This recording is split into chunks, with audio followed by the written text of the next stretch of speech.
Hello future doctors, hope so आप लोग अपनी रीनीट की एग्जामिनेशन में बहुत अच्छा स्कोर किए होंगे। आइए रीनीट में आए हुए क्वेश्चंस को बहुत अच्छे तरीके से सॉल्व करते हैं वन बाय वन। मैं यहाँ पे कोड 50 का क्वेश्चन पेपर यूज़ करूँगा और उसको अच्छे से सॉल्व करूँगा।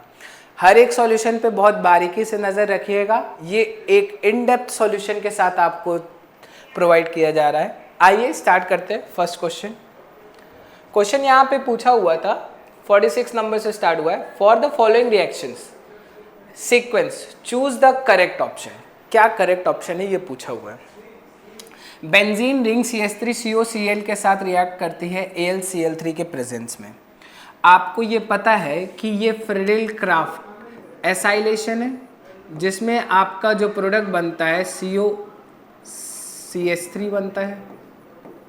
तो अगर ये आपको पता है, अब देखिए आपको सेकेंड रिएजेंट दिया है NaOCl, ये हेलो फॉर्म रिएक्शन हो गई। सेकेंड पार्ट आपकी रिएक्शन का NaOCl, ये आपका क्या बन गया, हेलो फॉर्म, जिसमें आपको ये पता है कि ये क्या है, Na+। ठीक है। अच्छा ठीक है सर, इसी के साथ एक और साइड प्रोडक्ट भी बनता है विच इज CHCl3। तो ये आपका P हो गया और ये आपका Q हो गया। आगे ऑप्शंस चेक करते हैं हम लोग। ऑप्शन की बात करें, if P is the sodium salt of carboxylic acid, partially सही हो चुका है, ये सोडियम सॉल्ट है कार्बोक्सिलिक एसिड का। Q is a primary alcohol, Q primary alcohol तो है ही नहीं, तो हम यहाँ पे ये कह सकते हैं कि सर फर्स्ट स्टेटमेंट गलत है। ठीक है। सेकेंड स्टेटमेंट पे आ जाते हैं। P and Q are aromatic compound. No, P and Q are not aromatic compound. P है भी तो Q नहीं है।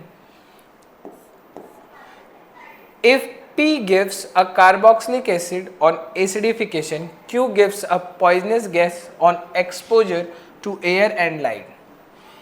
P को हम पहले क्या कर लेते हैं, कह रहा है कि कार्बोक्सिलिक एसिड एसिडिफिकेशन करने पे H+ का सोर्स प्रोवाइड किया, H+ का सोर्स प्रोवाइड करते ही मानिए क्या बन जाएगा, COOH।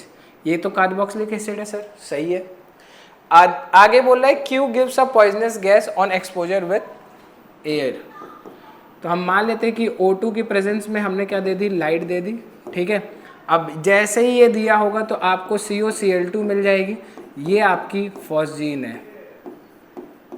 अच्छा, फॉस्जीन आपकी एक टॉक्सिक गैस होती है। ठीक है, टॉक्सिक गैस होती है मतलब पॉइजनस गैस है एक तरह की। ऑप्शन नंबर 3 सही हो चुका है। फिर लास्ट ऑप्शन कह रहे हैं both P and Q are carbonyl compounds. क्या P and Q carbonyl compounds है? नहीं है। तो आपका P and Q तो पहली बात हमें पता था कि कार्बोनाइल कंपाउंड नहीं, तो ऑप्शन नंबर 3 इसका सही था। आगे क्वेश्चन पे बढ़ते हैं हम लोग। ठीक है। क्वेश्चन यहाँ पे ये पूछा हुआ है, given below are the two statement. ठीक है, स्टेटमेंट 1 दी हुई है और स्टेटमेंट 2 दी हुई है, और कह रहा है कि इन चारों में से आप स्टेटमेंट मैच कर लीजिए कि कौन सी सही है कौन सी नहीं है। तो सबसे पहले क्या दिया है, आयरन Fe, ऑक्जेलेट है, ऑक्जेलेट के लिए आप लोग क्या करोगे, OX। ठीक है,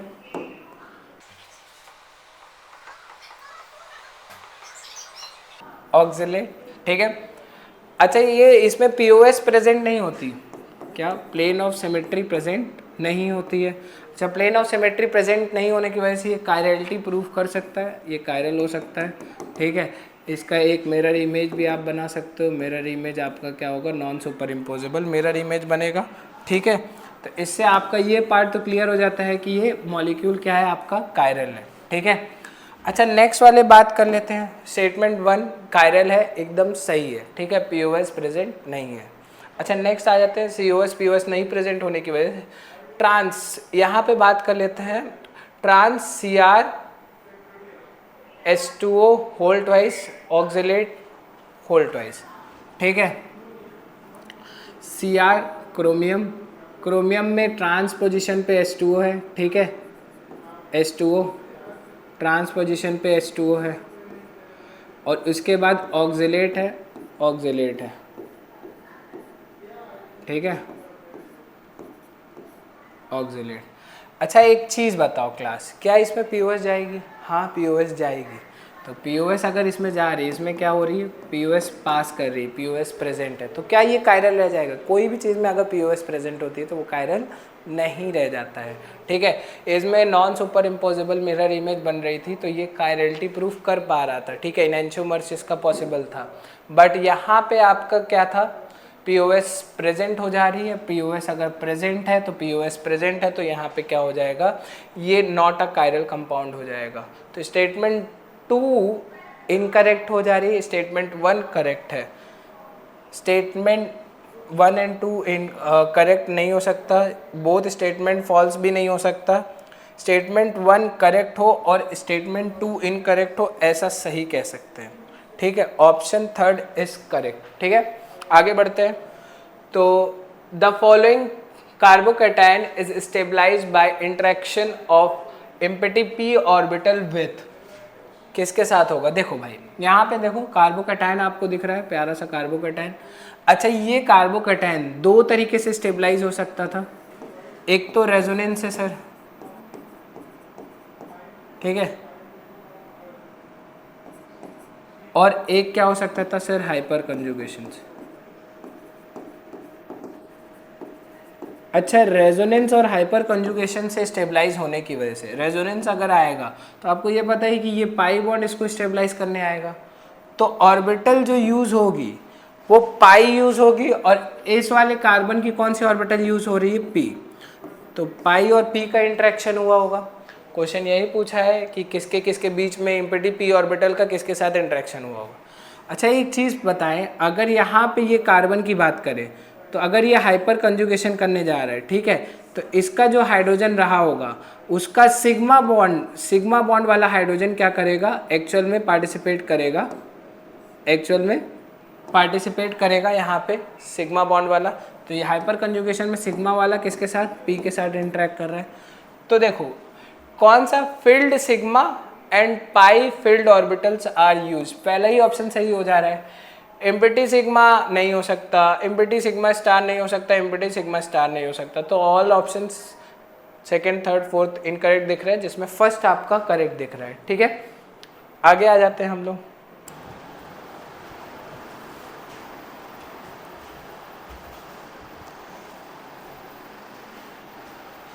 तो चलिए भाई नेक्स्ट क्वेश्चन है हमारा 49। In potash alum the ratio of K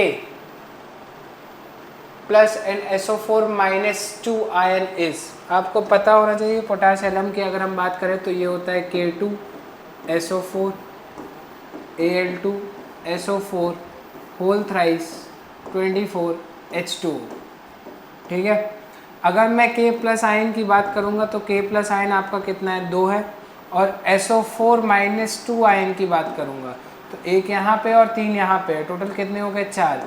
तो इसका अगर एक्चुअल रेशियो बात करेंगे तो 1:2 आ जाएगा, 1:2 आपका ऑप्शन नंबर 1 में दिख रहा है। ठीक है, this is how you can solve. Next question की बात करते हैं। क्वेश्चन ये बोल रहा है कि the correct statement about peptides and protein is, option 1 कह रहा है कि tertiary structure of protein has 2 और मोर पॉलीपेप्टाइड सब यूनिट्स, नहीं एक ही पॉलीपेप्टाइड सब यूनिट इनफ है आपका टर्शरी स्ट्रक्चर ऑफ प्रोटीन बनाने के लिए। तो पहला ही स्टेटमेंट गलत हो चुका है आपका। ठीक है, नेक्स्ट बात आ जाते हैं, only the protein having quaternary structure are biologically active, ऐसा जरूरी नहीं है, आपका टर्शरी स्ट्रक्चर भी बायोलॉजिकली एक्टिव हो जाते हैं। ठीक है, मायोग्लोबिन आपका एग्जाम्पल हो सकता है, तो ये भी आपका गलत हो जाता है। ठीक है, अब इसके साथ साथ अगर हम बात करें third, in beta pleated sheets structures peptides chains are held together by intermolecular hydrogen bonding, ये बात सही है आपकी। ठीक है, तो ये एकदम करेक्ट स्टेटमेंट है, आपका हाइड्रोजन बॉन्डिंग होती है, intermolecular hydrogen bonding beta pleated structure में आपका। अगर मैं बात करूं लास्ट स्टेटमेंट की, in alpha helix the polypeptide chains is twisted into left handed screw helix through intramolecular hydrogen bonding, नहीं लेफ्ट साइड नहीं होती है, क्या होती है इवेंचुअली, राइट साइड होती है। तो राइट साइड होती है, इस वजह से ऑप्शन नंबर 4 भी आपका गलत हो जाता है। ठीक है, आगे आ जाते हैं हम लोग नेक्स्ट क्वेश्चन पे। यहाँ पे पूछा हुआ है the number 17 this and this were rounded to 3 figures after the decimal points. The resulting numbers respectively are. ठीक है, आपको यहाँ पे इवेंचुअली क्या करना है, ये 2 नंबर दिया हुआ है, इसको राउंड ऑफ करके दिखाना है। ठीक है, अच्छा एक चीज़ याद रखना, जब भी अगर लास्ट नंबर जहाँ से राउंड ऑफ कर रहे हो, ठीक है, वो 5 हो, तो 5 के लिए आपके 2 रूल काम करते हैं, एक इवन हो या ऑड हो। ठीक है, इवन और ऑड का मतलब समझ लो, 5 के पहले वाली अगर डिजिट इवन होगी तो आपको कोई चेंज नहीं करना है, क्या करना, कोई भी चेंज नहीं करना होता है।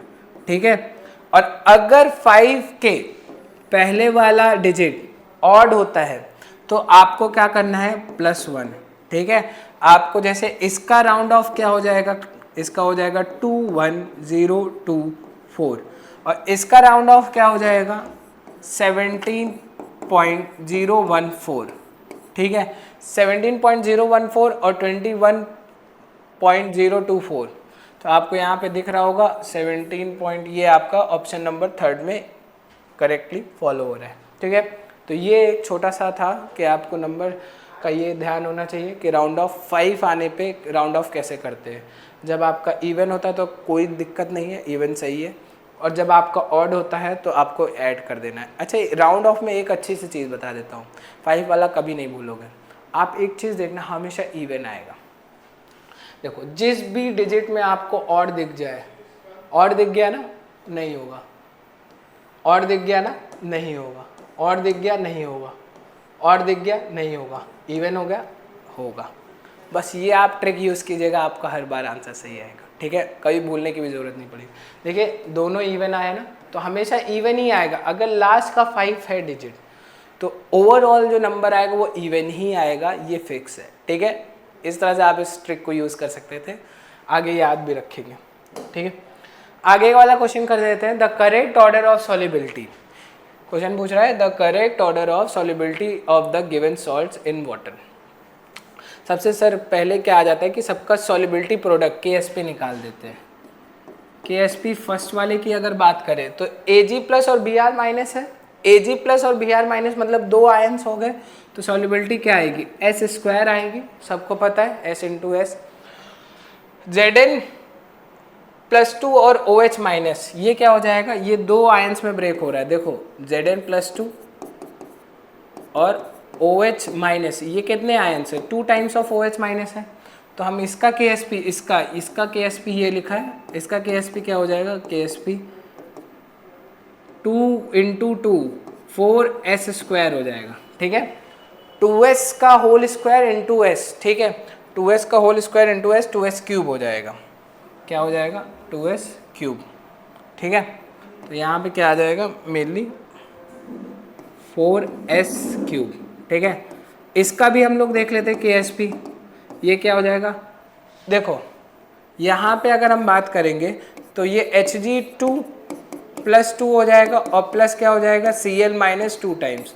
ऐसा हो सकता है किसी को Hg+ 2 बार दिख जाए और Cl- दिख जाए, बट ऐसा नहीं होगा, Hg2+2 होगा और Cl- 2 आयंस होंगे, तो टोटल 3 आयंस हो जा रहे, तो वापस से फिर क्या हो जाएगा आपका 4S³।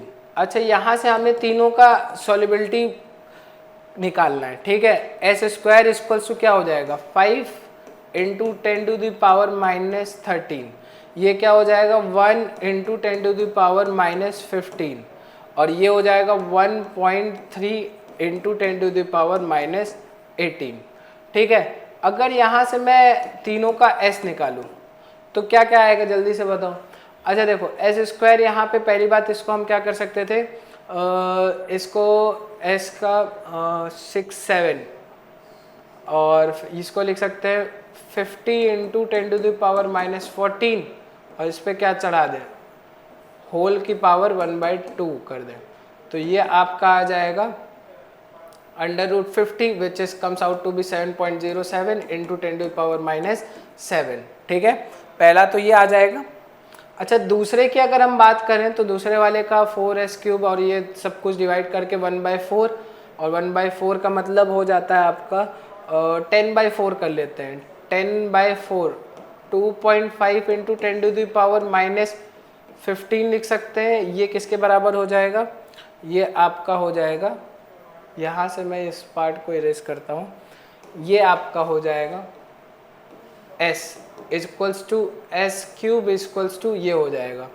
तो यहाँ से अगर मैं बात करूँ, यहाँ पे मैं थोड़ा सा पेन चेंज कर देता हूँ, s की बात करूँ तो ये क्या आ जाएगा, इसको क्यूब रूट ऑफ दिस ले लेंगे तो ये आपका 0.63 के आसपास आ जाएगा और ये 10⁻⁻5 बचेगा। ठीक है, यहाँ पे इसको सॉल्व करते हैं। इसको अगर हम सॉल्व करेंगे तो आपको ये पता है 4s³, अब यहाँ पे 4 आप क्या कर सकते हो, 13/4 कर सकते हो, 13/4। ठीक है, इंटू 10⁻, अच्छा यहाँ पे 13/4 भी ना करिए, 1.3 इंटू 10⁻⁻18 है और -18 को इसको क्यूब रूट कर दीजिए और यहाँ पे आपका आ जाएगा -6। क्या आ जाएगा? -6। यहाँ से देखिए, ध्यान से देखिए, यहाँ से s की वैल्यू आ रही है। ठीक है, ये आपकी 3s की वैल्यू है। दिस इज ऑल्सो अ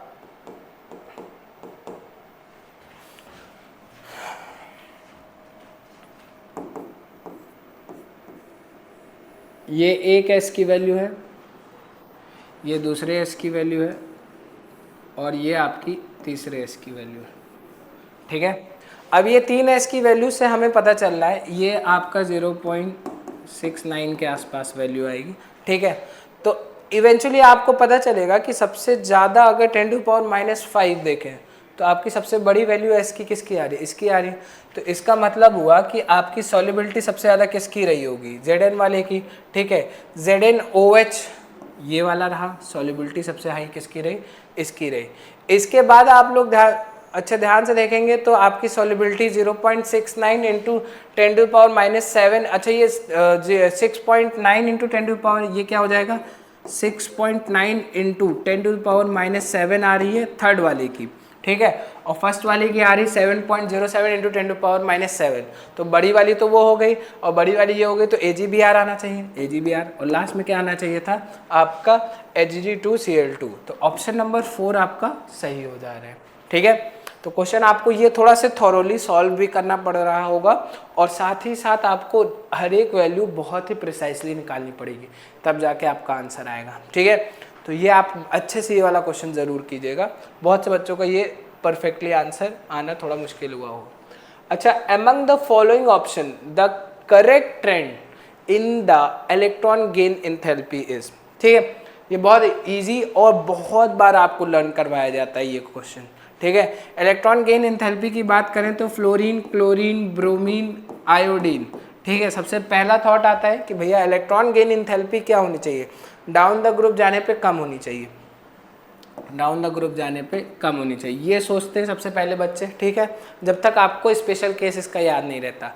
एक और स्टेटमेंट आती है कि सेकेंड पीरियड एलिमेंट्स की इलेक्ट्रॉन गेन एंथैल्पी कम होती है as compare to third period elements की इलेक्ट्रॉन गेन एंथैल्पी। या तो दूसरा स्टेटमेंट आप क्या याद रखते हो कि chlorine highest electron gain enthalpy रखता है। ठीक है, हाईएस्ट इलेक्ट्रॉन गेन एंथैल्पी होती है क्लोरीन की। ठीक है, तो अगर क्लोरीन की हाईएस्ट इलेक्ट्रॉन गेन एंथैल्पी होती है तो सर एक्चुअल ऑर्डर क्या हो जाता है? Chlorine, fluorine, bromine and then iodine. तो ये ऑर्डर तो हमेशा ही फॉलो होगा, तो ये रियल ऑर्डर हो जाता है, तो ये आपका थर्ड ऑप्शन करेक्ट हो जाता है। अब आगे आ जाते हैं भाई, क्वेश्चन तो बढ़िया से अपना चल रहा है। यहाँ पे एक क्वेश्चन बहुत ही अच्छा पूछा हुआ है, बोला हुआ है कि for an ideal solution form by mixing liquid P and Q delta H mix equals to 0 and delta V mix equals to 0। हाँ, आइडियल सॉल्यूशंस में आपका कोई भी वॉल्यूम चेंज नहीं आता है। ठीक है, अगर A लिक्विड और B लिक्विड को मिक्स कर दिया जाए तो जो आपका सॉल्यूशन नया बनेगा, ठीक है, वो आपका चेंज इन वॉल्यूम क्या रहेगा, change in volume of mixture is always 0। तो ये तो स्टेटमेंट सही है। अच्छा, डेल्टा एच ऑफ मिक्स भी क्या रहता है, 0 रहता है, कोई भी इंथैल्पी का चेंज नहीं आता है। होता क्या है कि ए का जो भी इंट्रैक्शन है और बी का जो इंट्रैक्शन है, ठीक है, उन दोनों को मिक्स करने के बाद ए का इंट्रैक्शन और बी के इंट्रैक्शन जो भी एनर्जी लगेगी उनके इंट्रैक्शन को ओवरकम करने में, वो ए बी के इंट्रैक्शन के बराबर होनी चाहिए, ऐसा हम मानते हैं आइडियल में। तो रीजन क्या कह रहा है, no interaction occur between P and Q. नहीं भाई, अकर तो कर ही रहा है ना इंट्रैक्शन, बट वो क्या है कि आपको इंट्रैक्शन आपको क्या होना चाहिए, बैलेंस होना चाहिए।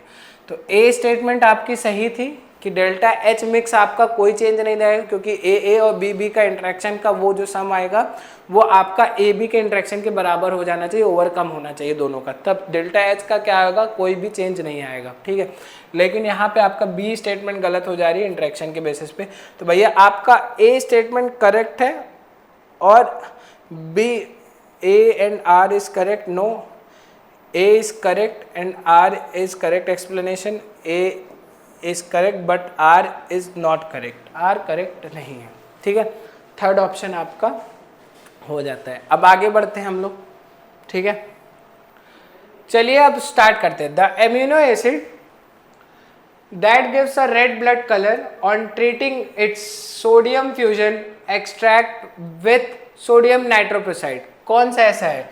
तो मेथोनाइन की अगर बात करें तो यहाँ पे एक चीज़ आपको ये पता है कि आपका nitrogen and sulphur containing compounds, organic compounds, ठीक है, ऑर्गेनिक कंपाउंड्स जो भी होते हैं, इनको अगर हम ट्रीटमेंट करें सोडियम नाइट्रोप्रोसाइड के साथ, ठीक है, तो ये आपका रेड कलर देती है, ठीक है। अब इससे हमें ये क्लियर हो जा रहा है कि सर जिस भी कंपाउंड में आपका क्या होगा, नाइट्रोजन या फिर सल्फर, उसमें ऐसा होता है।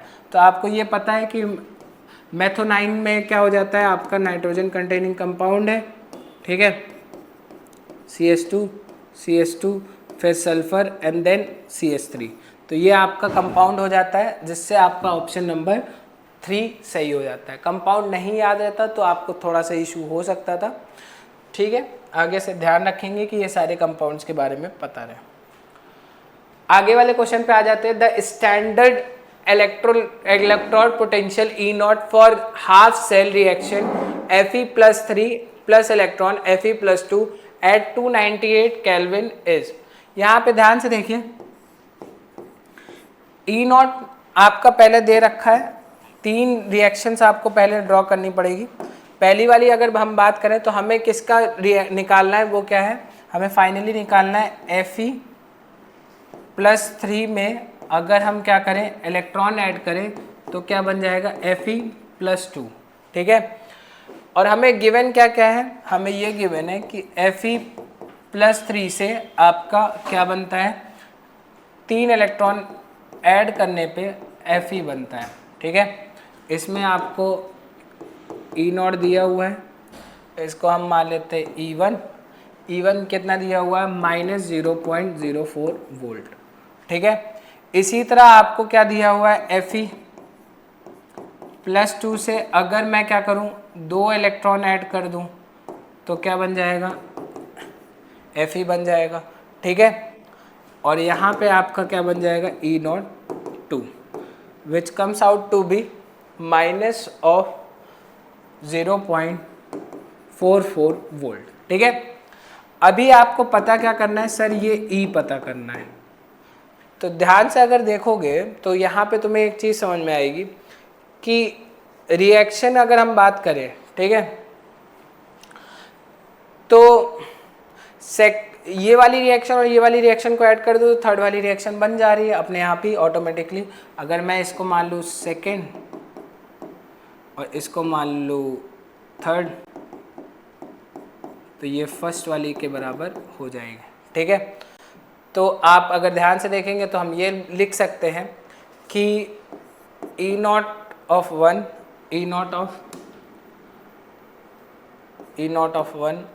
शुड बी इक्वल्स टू, क्या कर दें, सेकेंड और थर्ड वाली को ऐड करने पर E0 ऑफ 2 प्लस E, ठीक है। अच्छा, यहाँ पे अगर हम बात करें, ये इसकी हमें कुछ कुछ वैल्यूज़ पता है, ठीक है।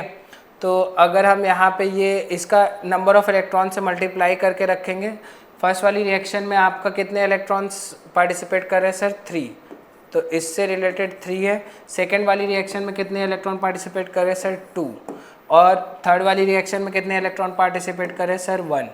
तो ये आपका मेन फॉर्म बन जाएगा E0 का, ठीक है। अब यहाँ पे अगर इसको सॉल्व करने जाएंगे तो आपका यहाँ पे सॉल्व होने पे क्या आएगा? E01 और E02 की वैल्यू हमें पता है। E01 क्या है? 0. यहाँ पे हम डायरेक्ट निकाल सकते हैं क्या? E0 इसको इधर भेज देंगे तो पहले क्या होगा? 3 times of E01, 3 times of E01 क्या होगा? -0.04, ठीक है। अब माइनस ये इधर जाके क्या हो जाएगा? माइनस, तो ये क्या हो जाएगा? 2 टाइम्स ऑफ, इसको थोड़ा सा इरेज कर देते हैं ये वाला पार्ट, ठीक है। ये क्या हो जाएगा? ये आ जाएगा 2 times of E0 of 2। E0 of 2 क्या है आपका? -0.44, ठीक है। और यहाँ पे देखिए मल्टीप्लाइड बाय 1 है तो वो तो वही वैल्यू रह जाएगी, इसका तो कोई सेंस नहीं बनता है। ये बराबर अगर कर देंगे तो 3 टाइम्स ऑफ इसको करेंगे तो कितना आ जाएगा? ये आ जाएगा -0.12 और ये प्लस हो जाएगा 0.88। ये वोल्ट में आंसर आ रहा है, ठीक है। तो ये आ जाएगा 0.76 वोल्ट प्लस में, तो 0.76 वोल्ट आ रहा है E ऑफ दिस, ठीक है। जो कि हमें पूछा हुआ था कि half cell of reaction this कितना होगा, तो ये वाली रिएक्शन के लिए ही पूछा हुआ था और ये वाली रिएक्शन के लिए पूछा हुआ था, तो वो कितना आ रहा है? 0.76 प्लस में। तो ये ऑप्शन नंबर सेकंड में आपको मिल जाएगा, ठीक है। आगे बढ़ते हैं भाई। नेक्स्ट क्वेश्चन आपका पूछा है, in an acidic medium 10 ml of 0.25 molar oxalic acid is treated with KMnO4 solution. If the volume of KMnO4 solution required to reach end point is 10 ml, the strength of the KMnO4 solution is। चलिए भाई इस question को solve करते हैं। इस question में आपको क्या करना होगा? नंबर ऑफ इक्विवेलेंट बैलेंस करना होगा। देखो जब एंड पॉइंट तभी आया होगा जब आपका दोनों इक्वली न्यूट्रलाइज्ड हो गए होंगे, ठीक है। तो नंबर ऑफ इक्विवेलेंट बैलेंस हुआ होगा। तो यहाँ पे हम कह सकते हैं कि नंबर ऑफ इक्विवेलेंट, ठीक है, EQ से इक्विवेलेंट लिख रहा हूँ, ठीक है, इक्विवेलेंट ऑफ ऑक्सैलिक एसिड, ठीक है। इसको हम क्या कर रहे हैं? बराबर कर रहे हैं number of equivalent of KMnO4, ठीक है। अब यहाँ पे number of equivalent of oxalic acid की अगर हम बात करें, ठीक है, तो ऑक्सैलिक एसिड आप सबको पता है इसका एन फैक्टर 2 होता है। कैसे होता है यहाँ पे ध्यान रखना, ये रिएक्शन ही आपकी इंपॉर्टेंट हो जाती है। देखो H2C2O4 KMnO4 के साथ रिएक्ट कर रहे हैं, ठीक है। एसिडिक कंडीशन हो गई तो हमें ये पता है कि KMnO4 Mn+2 में चला जाता है। एन फैक्टर कितना होता है? 5 होता है। एसिडिक कंडीशन में KMnO4 का एन फैक्टर 5 ही आएगा, ठीक है। इसी के साथ C2O4 किस में कन्वर्ट हो जाता है? CO2 में। इसका ऑक्सीडेशन स्टेट +2 आएगा, इधर ऑक्सीडेशन स्टेट +3। तो +3 से +2 का चेंज हो रहा है, 1 इलेक्ट्रॉन का ट्रांसफ़र होगा। लेकिन यहाँ पे 2 कार्बन है तो 2 कार्बन की वजह से कितने का टोटल चेंज आएगा? 2 का चेंज आएगा। +3 से +2 एक बार चेंज, +3 से +2 2 बार चेंज, तो टोटल एन फैक्टर 2 हो जाएगा। तो ऑक्सैलिक एसिड का एन फैक्टर क्या हो जाता है भैया? इसका फॉर्मूला लगा देंगे हम, क्या करेंगे? Molarity into volume into n factor. तो molarity into volume into n factor, ये फॉर्मूला होता है, ठीक है, n factor of first compound, ठीक है। इधर क्या हो जाएगा? Molarity into 2 into volume 2 into n factor of second compound, ठीक है। तो यहाँ पे ये क्या हो जाएगा? M1 इसका मोलैरिटी ऑक्सैलिक एसिड की क्या दे रखी है? मोलैरिटी 0.25 दे रखी है। वॉल्यूम कितना दे रखा है? 10 ml, ठीक है। एन फैक्टर अभी आपको बताया 2 होता है। इसी तरह मोलैरिटी इसकी क्या आएगी भाई? मोलैरिटी इसकी दी हुई है क्या? Molarity find the strength, molarity ही पूछी हुई है, आपका M2 ही पूछा हुआ है, ठीक है। और कह रहा है कि MnO4 का एंड पॉइंट आता है 10 ml पे, 10 ml पे आता है और हमें एन फैक्टर पता होता है पहले से ही 5 होता है। तो ध्यान से देखो 10 से 10 कैंसिल हो जाएगा, ठीक है। अच्छा यहाँ पे आप अगर बात करोगे तो 5 से इसको कैंसिल कर दो, ये क्या हो जाएगा 0.05, ठीक है, इंटू 2 कर दोगे तो ये क्या आ जाएगा 0.1, ठीक है। तो ये आपकी मोलैरिटी आ गई KMnO4 की। तो KMnO4 की मोलैरिटी 0.1 मोलर आ रही है, ऑप्शन नंबर 1 आपका सही हो जाता है, ठीक है। इस तरह से आपका ऑप्शन नंबर 1 सही हो चुका है। अब आ जाते हैं आगे बढ़ते हैं, ठीक है भाई। क्वेश्चन नंबर हमें पूछा हुआ है 58, according to the crystal field theory the correct order of ligand with respect to their decreasing order of field strength.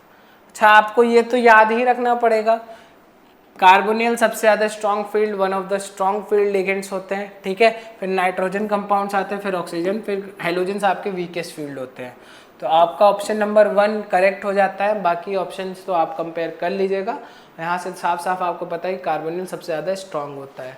तो कार्बोनिल स्ट्रॉन्ग होता है, ये आगे होता है और ये पीछे होता है, और Cl सबसे आखिरी में होता है।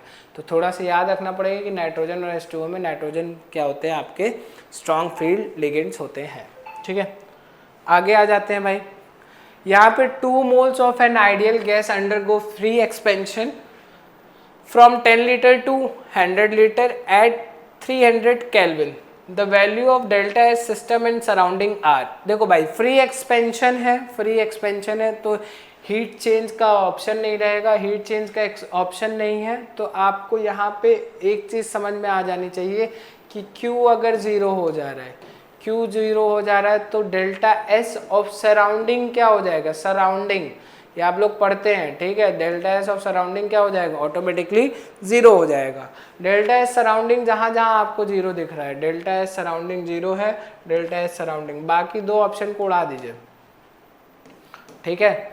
अब आ जाते हैं वापस से डेल्टा एस सिस्टम पे आ जाते हैं। तो डेल्टा एस सिस्टम आपकी बात कर लेते हैं, डेल्टा एस ऑफ सिस्टम, ठीक है। ये हो जाता है nRT ln V2 bye V1, ठीक है। अच्छा क्या ये सॉल्व करने की ज़रूरत थी? अगर आप ध्यान से क्वेश्चन को ध्यान से देखेंगे तो यहाँ पे देख लीजिए कुछ तो वैल्यू आएगी, क्योंकि V1 V2 की वैल्यू है, nRT की वैल्यू होगी। तो आपको ज़रूरी नहीं था ये क्वेश्चन सॉल्व करना था, ऑप्शन नंबर 4 तो आप डायरेक्ट लगा सकते थे, क्योंकि आपको ये पता है कि यहाँ पे डेल्टा एस सिस्टम भी 0 दे रखा है, जाकि डेल्टा एस सिस्टम का ये फॉर्मूला होगा, और ये फॉर्मूला होगा तो इसका मतलब है कि फर्स्ट ऑप्शन आपका, ध्यान से देखिए, फर्स्ट ऑप्शन आपका गलत हो जाता है। यहाँ तक ये क्वेश्चन सॉल्व हो चुका था। अब आगे अगर आंसर इसको सॉल्व करेंगे फर्दर, तो n की वैल्यू आपने 2 रखी, r की वैल्यू आप रख दीजिए। आपका क्वेश्चन किस में बोल रहा है, लीटर के फॉर्म में है, ठीक है। तो r की वैल्यू रखने के बाद r के साथ ही है आपकी वैल्यू, ठीक है, r की वैल्यू नहीं रखनी है। और ये क्या हो जाएगा, लॉग में कन्वर्ट कर देंगे तो 2.303 लॉग V2 आपका 100 है और V1 आपका 10 है, तो ये सब कट जाएगा। 2.303 इंटू 2, तो ये क्या हो जाएगा 4.606 R आ जाएगा, ठीक है। तो इस तरह से आप सॉल्व भी कर सकते थे इस क्वेश्चन को। तो चलिए भाई नेक्स्ट क्वेश्चन की अगर हम बात करें तो पूछा हुआ है 2A से B बन रहा है और 0 ऑर्डर रिएक्शन है आपका। तो 0 ऑर्डर रिएक्शन आपको दे रखी है। 0 ऑर्डर रिएक्शन के लिए हमें पता होता है कि अगर हम रेट कांस्टेंट की बात करें तो रेट, हम सबसे पहले रेट की बात कर लेते हैं। रेट की बात करेंगे तो minus of half concentration, change in concentration upon dt होता है, ठीक है। और ये बराबर हो जाता है रेट लॉ के हिसाब से K ऑफ कंसंट्रेशन, ठीक है। तो अगर हम बात करें इसके इंटीग्रेशन पार्ट के, dt उधर भेज के कंसंट्रेशन को नीचे ले आया हमने, ठीक है। और 2 को भी हम क्या कर देंगे, उधर ही भेज देंगे। तो ये आपका हो जाएगा change in concentration upon concentration, इसका हम क्या कर लेंगे इंटीग्रेशन, और उधर आपका बात चला जाएगा, माइनस बाहर चला जाएगा, इधर यहाँ पे क्या आ जाएगा K मल्टीप्लाइड बाय dt। इसको आप लोग अगर परफेक्टली इंटीग्रेट करोगे तो आपको पता चलेगा कि इधर के ये 2 टाइम्स था, यहाँ से 2 इधर गया होगा, तो ये आ जाएगा 2 टाइम्स ऑफ के इंटू टी, और इधर आपका आ जाएगा ए। अगर ये आपका क्या है ए नॉट से ए तक गया हुआ है, ठीक है, तो माइनस साइन को कंसिडर कर लेते हैं, माइनस ऑफ ए से ए नॉट आ जाएगा, ठीक है। अब इसको सॉल्व करेंगे तो ये आ जाएगा A naught minus A upon 2k equals to क्या आ जाएगा टी। हमें यही पूछा हुआ है कि आपका 2 मोलर कंसनट्रेशन है, ठीक है, initial concentration, then the time taken to complete 75% of the reaction will B.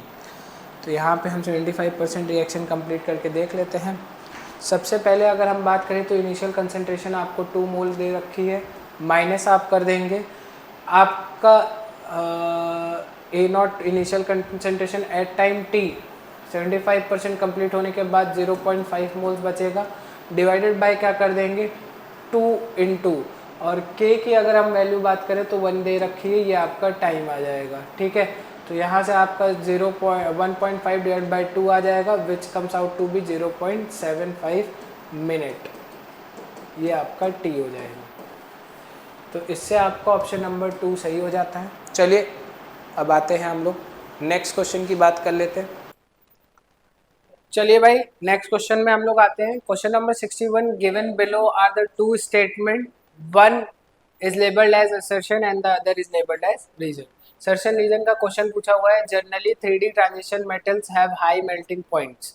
हाँ, 3D ट्रांजिशन मेटल्स का क्या होता है, हाई मेल्टिंग पॉइंट होता है। Involvement of 3D electron in addition to the 4s electron in the interatomic metallic bonding. Involvement 3D electron का होता है इंटर एटॉमिक मेटेलिक बॉन्डिंग के लिए, और दोनों ही असर्शन और रीजन दोनों ही करेक्ट है, ठीक है।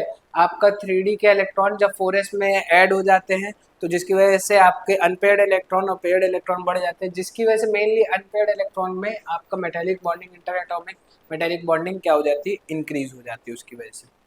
तो आपका यहाँ पे ऑप्शन नंबर 1 करेक्ट आ रहा है, ठीक है, करेक्ट एक्सप्लेनेशन भी है। आगे बढ़ते हैं हम लोग। नेक्स्ट क्वेश्चन आपका डी बाई हक्कल्स लॉ से है। देखिए, for a salt XY which is a strong electrolyte the plot of molar conductivity versus under root of concentration has a slope of -90 and after that आपको दे रहा है कि इतना है। अच्छा, यहाँ से हमें समझ में साफ साफ आ रहा है कि हमें डी बाई हक्कल्स लॉ लगानी पड़ती, ठीक है, और हमें ये पता था कि मोलर कंडक्टिविटी आपकी बराबर होती है इन्फिनिटी डाइल्यूशन पे जो मोलर कंडक्टिविटी होती है -a/√c। ये आपका स्ट्रेट लाइन का ग्राफ बनता है, ठीक है। अच्छा, यहाँ पे एक चीज़ समझ में आ जाती है कि स्लोप आपको -90 दिया हुआ है, तो स्लोप -90 दिया हुआ है। ध्यान से देखिए, अगर हम इसके और इसके बीच में ग्राफ बनाते तो ये आपका ए क्या रिप्रेजेंट करता है, स्लोप। ए आपका स्लोप रिप्रेजेंट कर रहा है, तो माइनस ऑफ ए की वैल्यू आपको -90 दे रखी है, तो ए की वैल्यू क्या हो गई 90 हो गई सर। तो ए की वैल्यू 90 हो गई तो हम डायरेक्ट पुट कर सकते हैं, ए क्या हो गया 90, कंसंट्रेशन आपको दे रखा है 0.01, और इसी के साथ मोलर कंडक्टिविटी एट इन्फिनिटी ये आपसे निकालना पड़ेगा। हमें और क्या दे रखा है, मोलर कंडक्टिविटी दे रखा है नॉर्मली आपकी 145 है, ठीक है। अब हमें इन्फिनिटी डाइल्यूशन पे निकाल लेना है। यहाँ पे अगर हम बात करें इन्फिनिटी डाइल्यूशन पे तो 145 प्लस ये देखिए, ध्यान से आपको देखेंगे तो ये 9 ही बचेगा, तो 9 इधर आके ऐड हो जाएगा, 145 प्लस 9 154 हो जाएगा। अब ये आपका ये आ चुका है। अब आपको एक चीज़ और पता है कि इलेक्ट्रोलाइट्स में अगर हम ब्रेक कर दें तो infinity molar conductivity at infinity dilution क्या होता है, this is of X plus electrolyte जो भी आपका ब्रेक हुआ है कैटायन एनायन में उसका Y माइनस। आपको X प्लस का दे रखा हुआ है यहाँ पे देखिए, ठीक है, तो 74 दे रखा हुआ है, दिस इज 74, और अभी हमने ये निकाला हुआ है 154, तो 154 यहाँ पे है, और इसको पूछा हुआ है आपका Y माइनस आयन की लिमिटिंग मोलर कंडक्टिविटी पूछा हुआ है। तो यहाँ पे y माइनस आयन की लिमिटिंग मोलर कंडक्टिविटी क्या हो जाएगी, 154 minus 74 comes out to be 80। तो यहाँ से आपका आंसर फर्स्ट हो जाता है। ठीक है, नेक्स्ट क्वेश्चन पे हम लोग आ जाते हैं। नेक्स्ट क्वेश्चन आपका बोला हुआ है the amount of carbon dioxide evolve upon complete combustion of 116 of an butane. ठीक है, नॉर्मल ब्यूटेन बताया C4H10 हो गया। ठीक है, अब इसको क्या कर रहे हैं हम लोग, ऑक्सीजन के प्रेजेंस में बर्न करेंगे तो CO2 प्लस H2O बनाएगा। ठीक है, बैलेंस की बात करें तो ये 4 कार्बन हो गया, ऑक्सीजन की बात करें तो 8। अच्छा पहले हाइड्रोजन बैलेंस कर लेते हैं, यहाँ पे आपका 5 हाइड्रोजन हो गया, तो 8 प्लस 5 13, 13 का मतलब हो गया ये क्या हो जाएगा 13/2। ठीक है, और अगर हम पूरी इक्वेशन को बैलेंस करना चाहें तो 2 से मल्टीप्लाई कंप्लीट इक्वेशन को भी कर सकते हैं। अब आगे बात कर लेते हैं हम लोग। ठीक है, नेक्स्ट बात करें तो हमारे पास 116 ग्राम ब्यूटेन है। ठीक है, 116 ग्राम ब्यूटेन, और हमें अगर इसके मॉलिक्यूलर फॉर्मूले की बात करें तो कार्बन 4 48 प्लस 58 के आसपास है। ठीक है, तो आप अगर इस इक्वेशन को 2 से पूरे को इक्वेशन को मल्टीप्लाई ही कर दो तो नई इक्वेशन आपकी, अगर हम 2 से इसको पूरी इक्वेशन को मल्टीप्लाई कर देते तो हमारा सिंपल सी इक्वेशन निकल आती 2 times of C4H10 gives you 13 times of oxygen के साथ अगर हीट करते हैं तो 8 CO2 प्लस 10 H2O बन जाएगा। ठीक है, तो ये अगर 2 मोल देखिए ध्यान से, यहाँ पे आपका 58 इसका मॉलिक्यूलर मास है तो 116 ग्राम इक्विवेलेंट होगा 2 मोल ऑफ दिस। ठीक है, अच्छा इसके 2 मोल से हमें पूछा क्या हुआ है कि the amount of carbon dioxide evolve. ठीक है, कितने कार्बन डाइऑक्साइड इवॉल्व होगी, यहाँ के 2 मोल से ये 8 मोल बनाती है, तो जाहिर सी बात है 116 ग्राम से हमें ये बस निकाल लेना है कि ये 8 मोल CO2 बनाई होगी। अच्छा 8 मोल CO2 बनाई होगी तो मतलब आप बस ग्राम में उसको निकाल देते कि कितने ग्राम निकाली होगी, तो 44 इंटू क्या कर देते 8, 44 इंटू 8 लास्ट में आपका 2 जिसमें दिख रहा है, तो 8 आपको निकालना ही पड़ेगा। 8 4 जा 32, 3 और 8 4 जा 32, 32 और 3 35। ठीक है, 352 ग्राम आपका क्या होगी कार्बन डाइऑक्साइड इवॉल्व होगी। ठीक है, तो आप इस क्वेश्चन को बहुत इजीली कर सकते हैं। कंबशन रिएक्शन काफ़ी इंपॉर्टेंट थी, आपका पहले भी मैंने बताया हुआ था। चलिए स्टार्ट करते हैं नेक्स्ट क्वेश्चन, हमारा 64 नंबर का क्वेश्चन है। बोला है for an elementary chemical reaction and the Arrhenius plot is given below if the energy of activation is 6.64। आपको आरएनएस इक्वेशन लगानी पड़ेगी, ये तो फिक्स हो गया, तो आरएनएस इक्वेशन पहले लगा लेते हैं। हम लोग को सबको पता है आरएनएस इक्वेशन के इज इक्वल्स टू ए ई की power minus E A by R T होता है। ठीक है, अच्छा यहाँ पे आपका अगर एल एन के ले ले बोथ साइड तो L N A minus of E A by R T हो जाएगा। ठीक है, ये एक स्ट्रेट लाइन है और यहाँ पे भी आपको स्ट्रेट लाइन का कर्व दिया हुआ है। ठीक है, ग्राफ दिया हुआ है। अब यहाँ पे ग्राफ के अकॉर्डिंग अगर हम जाएंगे तो एल एन के की वैल्यू जहाँ पे इंटरसेक्ट करी वो 6 है, तो आप ये कह सकते हैं कि एल एन ए जो आपकी वैल्यू होगी, एल एन ए की वैल्यू क्या हो जाएगी 6 हो जाएगी। ठीक है, माइनस अब ये की वैल्यू आपको एक्टिवेशन एनर्जी दे रखी है 6.64, 6.64 आर की वैल्यू 8 पॉइंट, अच्छा यहाँ पे एक चीज ध्यान देने वाली 6.64 किलो जूल दे रखी है, तो आप इसको जरूर ध्यान रखिएगा। पिछले वाले नीट के क्वेश्चन में भी आपका सेम ऐसे ही टाइप का था जहाँ पे जूल और किलो जूल में आपको कन्वर्ट करना पड़ा था। ठीक है, इसके बाद आपकी आर की वैल्यू 8.3 है इनटू टी टेम्परेचर आपको पूछा है the temperature at which the rate constant become E square, तो एल एन के की वैल्यू क्या रखनी है ई स्क्वायर कब हो जाता है आपको टेम्परेचर बताना है। अब यहाँ पे इसको सॉल्व करेंगे। ठीक है, तो ये 2 आ जाएगा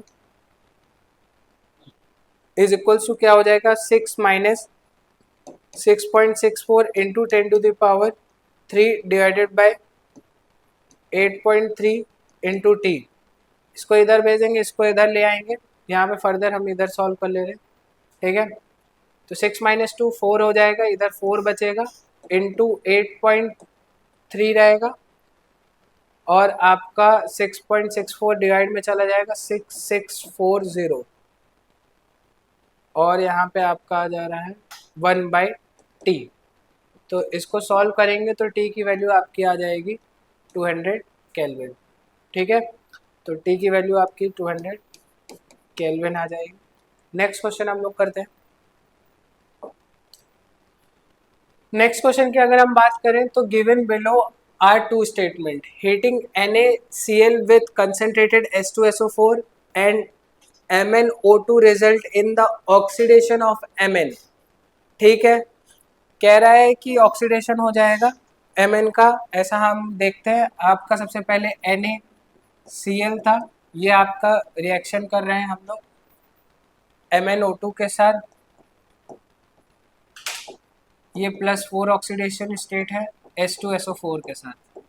ये आपका कन्वर्ट हो जाएगा MnCl2 में, +4 से आपका कौन से ऑक्सीडेशन स्टेट में चेंज हो जा रहा है, +2 ऑक्सीडेशन स्टेट में चेंज हो जा रहा है। बाकी साइड प्रोडक्ट भी आपके रह जाएंगे NaHSO4, जैसे कि Cl2 आपका हो जाएगा, बाकी अदर साइड प्रोडक्ट हो जाएंगे। तो यहाँ पे इवेंचुअली Mn का क्या हो रहा है, रिडक्शन हो रहा है, ऑक्सीडेशन तो हो नहीं रहा है, ये क्लियर बात हो गई।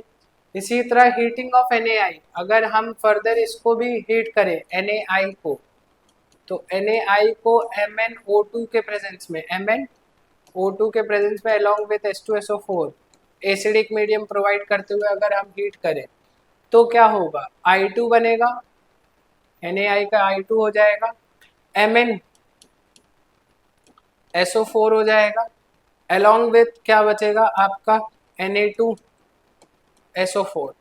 तो यहाँ से हमें क्लियरली समझ में आ रहा है Mn कौन से ऑक्सीडेशन स्टेट में, +2 में आ जा रहा है +4 से, तो यहाँ पे रिडक्शन हो रहा है, और यहाँ पे लिखा है result in the reduction of Mn। तो सेकेंड स्टेटमेंट करेक्ट हो जाती है और फर्स्ट स्टेटमेंट इनकरेक्ट हो जाती है। तो आपका first statement incorrect but the statement second is correct, option number 4 is correct. ठीक है, नेक्स्ट क्वेश्चन पे आ जाते हैं हम लोग।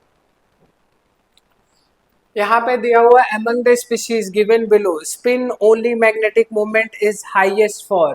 ठीक है भाई, हम देख लेते हैं Mn। यहाँ पे आप ध्यान से देखेंगे तो Mn का ऑक्सीडेशन स्टेट कौन सा निकल के आएगा, +3 ऑक्सीडेशन स्टेट निकल के आएगा। एटॉमिक नंबर आपका 25 होता है, तो +3 ऑक्सीडेशन स्टेट की अगर हम बात करें तो d इलेक्ट्रॉन इसमें कितने बच जाएंगे, पहले तो 2 S से निकाल दीजिए, फिर 1 D से निकाल दीजिए, तो आपका टोटल इलेक्ट्रॉन जो बच जाएगा वो 4 इलेक्ट्रॉन बच जाएगा। तो 4 इलेक्ट्रॉन की फिलिंग अगर हम लोग करने जाएंगे तो सबसे पहले ऑक्टाहेड्रल स्पिन है, तो ऑक्टाहेड्रल स्पिन है तो आपको T2G नीचे और Eg ऊपर रखना पड़ेगा।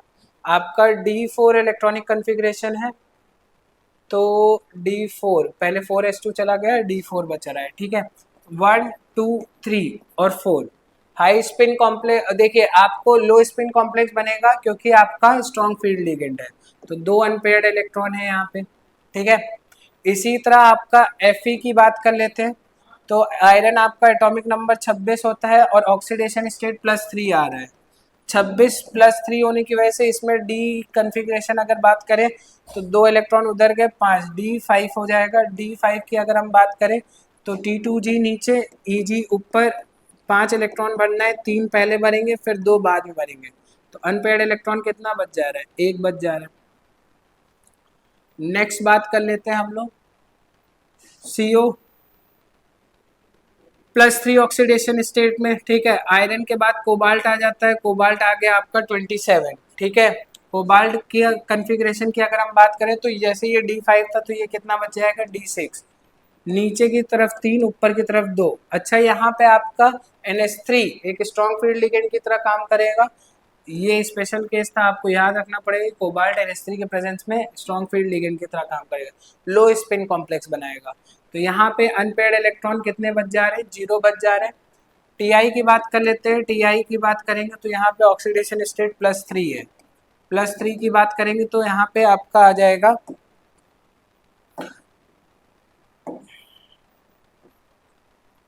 22 तो D1 का कन्फिग्रेशन आ जाएगा 20। D1 का मतलब आपका 1 2 3 4 5 एक ही इलेक्ट्रॉन, तो एक ही अनपेयर्ड इलेक्ट्रॉन बच जाएगा। एक अनपेयर्ड इलेक्ट्रॉन, सबसे ज़्यादा अनपेयर्ड इलेक्ट्रॉन किसका है? फर्स्ट वाले का। और से ही आपका स्पिन ओनली मैग्नेटिक मोमेंट भी सबसे ज़्यादा ही रहेगा, जितनी ज़्यादा स्पिन उतना ज़्यादा स्पिन ओनली मैग्नेटिक मोमेंट हो जाएगा। ठीक है, नेक्स्ट क्वेश्चन की बात कर लेते हैं हम लोग। तो नेक्स्ट क्वेश्चन आपका दिया हुआ है the lanthanoid ion having 4 unpaired electron. ठीक है, सबका कन्फिग्रेशन आपको लिखना ही पड़ेगा।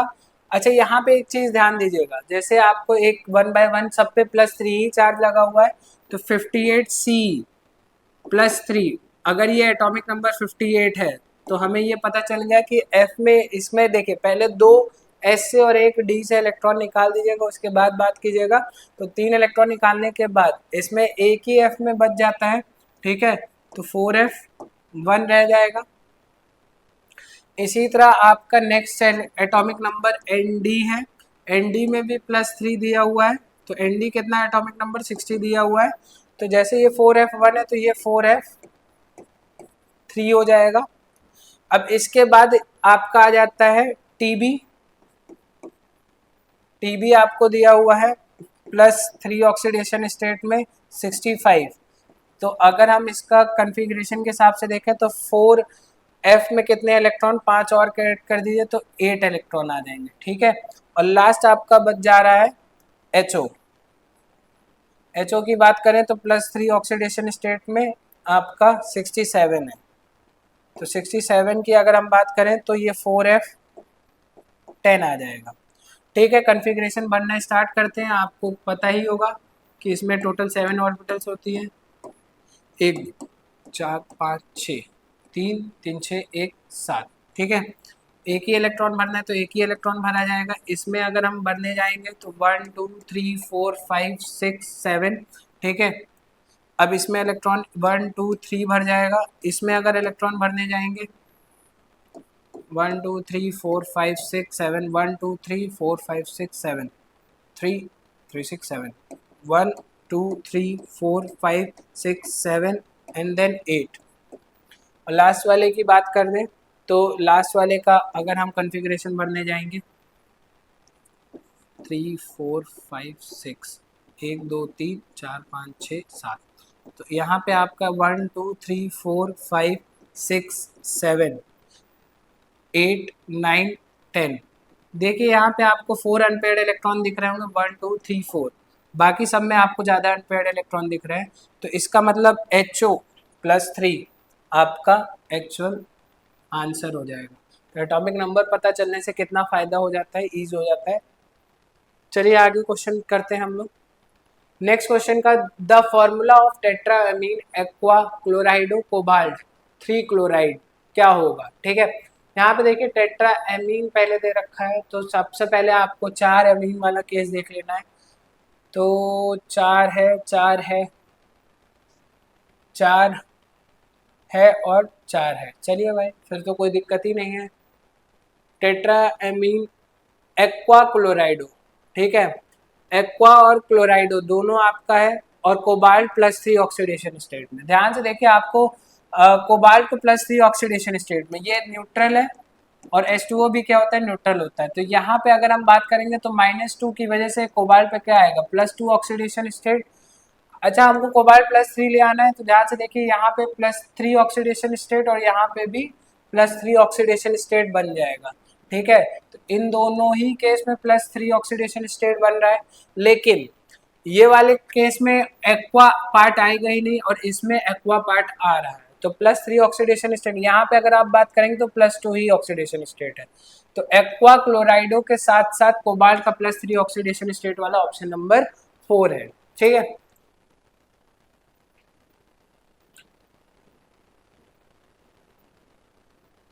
चलिए भाई, हम लोग नेक्स्ट क्वेश्चन की बात करते हैं। Consider the reversible process for 1 mole of an ideal gas as shown in figure. अगर हम फिगर की बात करें तो ये यहाँ से यहाँ पे जाने पे आपका ये आइसोथर्मल प्रोसेस हो जाएगी। ठीक है, फर्स्ट दिस इज आइसोथर्मल।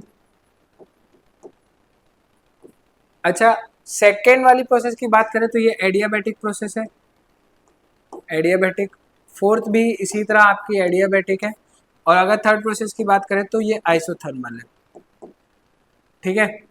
अब यहाँ पे बात आ जाती है कि सर यहाँ पे ये चीज़ तो हमें समझ में आ रही है कि आइसोथर्मल है, तो वर्क डन अगर फर्स्ट प्रोसेस, देखिए ऑप्शन वर्क डन 1 और 3 का सम पूछा हुआ है, तो वर्क डन अगर फर्स्ट प्रोसेस की बात किया जाए तो आइसोथर्मल प्रोसेस में क्या होता है, -nRT ln V2/V1।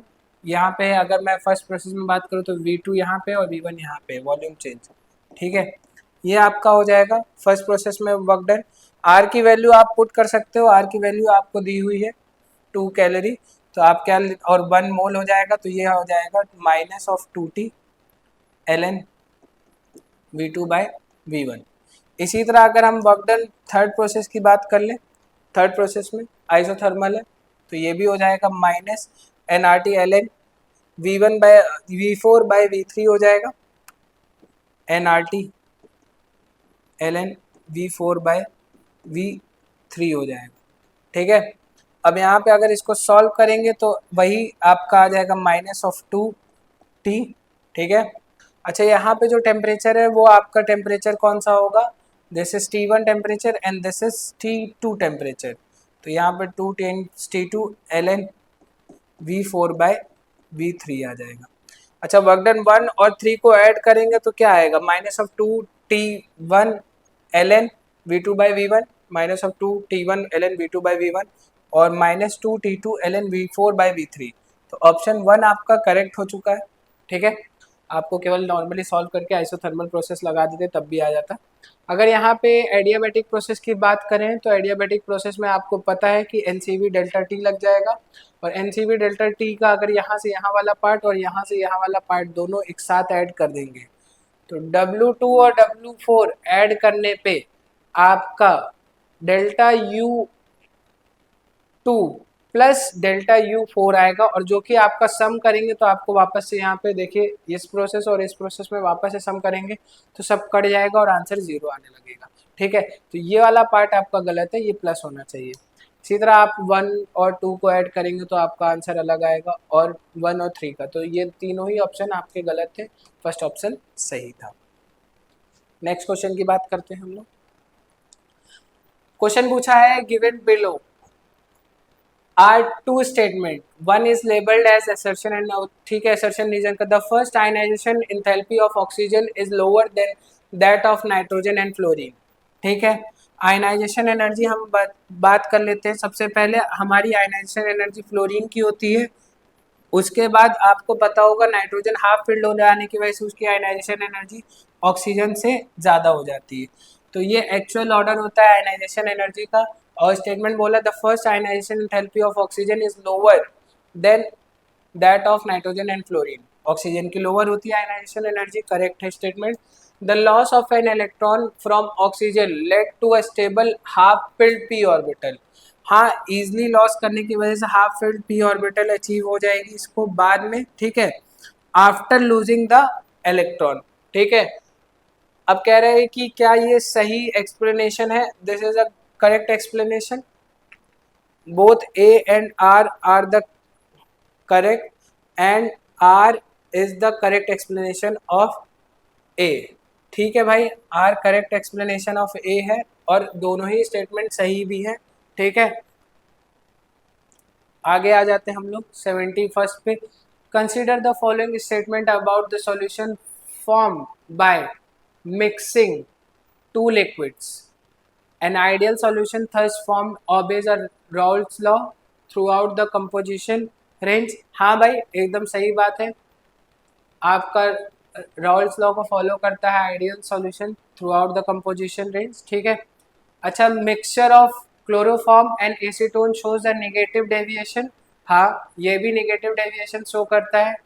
Mixture of aniline and phenol shows a positive deviation from Raoult's law, नहीं, राउल्ट्स लॉ के हिसाब से पॉजिटिव डेविएशन शो नहीं करता है, ये इवेंचुअली नेगेटिव डेविएशन शो करता है, तो आपका स्टेटमेंट ए और बी करेक्ट हो जाएगा, ठीक है। नेक्स्ट क्वेश्चन पे हम लोग बात करते हैं। क्वेश्चन 72 की अगर हम बात करें तो one of the product formed in the following reaction बोल रहा है, यहाँ पे आपको पता है कि MgBr, ठीक है,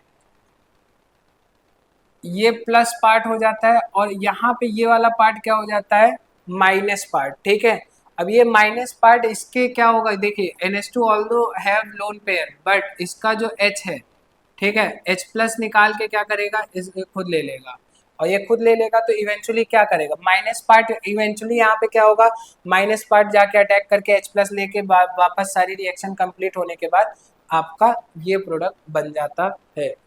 नेक्स्ट क्वेश्चन पे हम लोग बात कर लेते हैं। The correct statement is boron has a maximum covalency of 4। हाँ, बोरोन आपका मैक्सिमम कोवेलेंसी 4 दिखा सकता है। BH3 के साथ आपको पता है कि BH4 पॉजिटिव ऐसा भी कंपाउंड बनता है। ठीक है, या फिर आप ऐसा समझ लीजिए BH3 NH3 के साथ रिएक्ट कर जाता था ना, तो इसके वैकेंट ऑर्बिटल में पार्टिसिपेट जब करवाते थे तो eventually boron after having 3 bonds it had vacant orbital जो कि पार्टिसिपेट कर सकते हैं, तो 4 कोवेलेंसी शो कर सकता है। पहली अगर बात हो चुकी है तो हमारे सेकंड बात पे आ जाते हैं। Beryllium has a 3 valence orbitals. ठीक है, तो 3 वैलेंस ऑर्बिटल की अगर हम बात करें NH3, ठीक है, 3 वैलेंस ऑर्बिटल की बात करें हम, तो बेरिलियम की 3 वैलेंस ऑर्बिटल नहीं होती भैया। बेरिलियम के पास अगर हम बात करें तो एटॉमिक नंबर 4 होता है, एटॉमिक नंबर 4 होता है तो 1s2 2s2 2s2 होता है, तो 3 वैलेंस ऑर्बिटल कैसे हो सकती है इसके पास, आप खुद ही सोच लीजिए। ठीक है,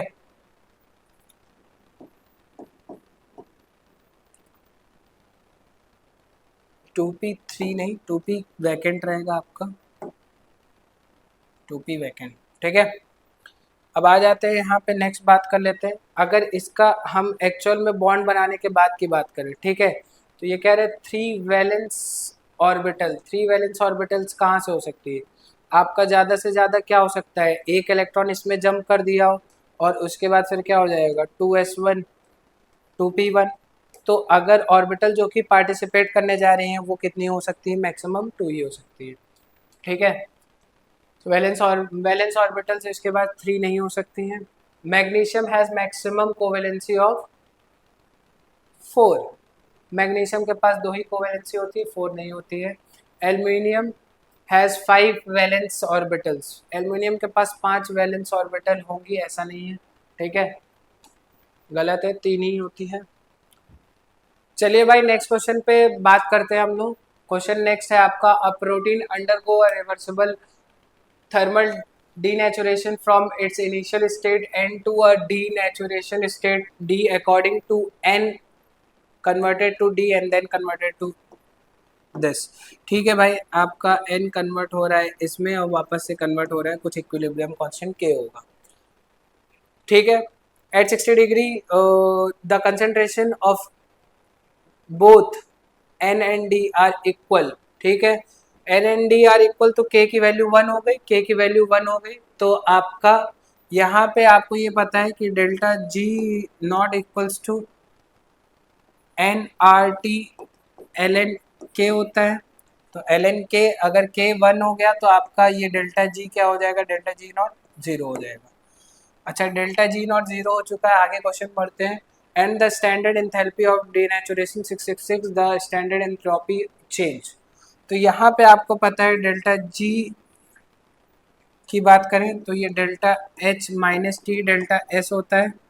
ठीक है, तो delta G not delta H not delta T T delta S not हो जाएगा। ठीक है, अब हमें डेल्टा एस नॉट की बात करनी है, ये 0 हो चुका है।